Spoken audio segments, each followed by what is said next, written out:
తెలంగాణ రాష్ట్ర వ్యాప్తంగా ఎంపీగా పోటీ చేస్తున్న బీసీ అభ్యర్థులను గెలిపించుకోవాలని బీఆర్ఎస్ యువ నాయకుడు కాసాని వీరేష్ పిలుపునిచ్చారు.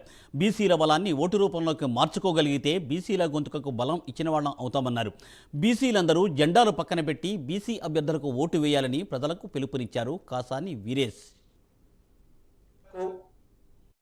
అక్క చెల్లెళ్లకు, అన్న తమ్ముళ్లకు అందరికీ శిరస్సు వంచి నమస్కారం తెలియజేస్తూ, మే 13వ తారీఖు రోజున జరగబోయే ఎన్నికల్లో సబ్బండ వర్గాలకు సంబంధించి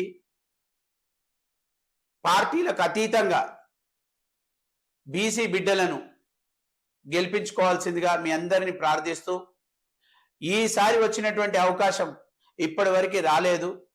ప్రధాన పార్టీల నుంచి 9 పార్లమెంట్ నియోజకవర్గాల్లో మన యొక్క బీసీ అభ్యర్థులు పోటీ చేస్తున్నారు వివిధ పార్టీల నుంచి. ఈ యొక్క పార్టీలకు అతీతంగా కనుక మనము మన యొక్క స్ట్రెంగ్త్ ని మనము ఓటు రూపంలో కనుక మలచగలిగితే బీసీ నినాదానికి ఒక అవకాశం ఇచ్చిన వాళ్ళం అవుతాం. బీసీల యొక్క గొంతుకి బలాన్ని ఇచ్చిన వాళ్ళం అవుతాం. మనందరి యొక్క ఏదైతే డిమాండ్, చిరకాలపు డిమాండ్ ఉందో, చట్టసభల్లో బీసీల యొక్క రిజర్వేషన్ కావాలని పోరాడుతున్నామో ఆ పోరాటానికి ఈ యొక్క ఎలక్షన్స్ పురుడు పోసే విధంగా ఉంటుంది. తొలి మెట్టు కాబోతుంది. మనం 54% మంది బీసీ బిడ్డలం ఉన్నామని గొప్పగా చెప్పుకుంటాం. ఎలక్షన్స్ వచ్చే సమయం మాత్రం జెండాలు పడతాం. జెండాలన్నీ ఈసారి పక్కన పెడదాం. బీసీ బిడ్డలను మనం గెలిపించుకుందాం. పార్టీలకు అతీతంగా మన యొక్క సబ్బండ వర్గాల గొంతువై వినిపించే నేతలను మనం పార్లమెంట్ కి పంపించుకుందాం. ఇప్పుడు కాకపోతే ఇంకెప్పుడు అనే పరిస్థితి ఉంటుంది.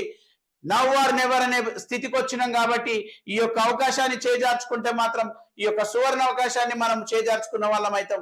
కాబట్టి మీ అందరినీ ఒకటే వేడుకుంటున్నా, నేను ప్రతి ఒక్కరిని ఈ యొక్క వీడియో ద్వారా మీ అందరినీ కోరేది ఏంటంటే, మనం కనుక ఈసారి మేల్కోకపోతే ఇంకెప్పుడు వస్తుందో ఈ అవకాశం తెలియదు.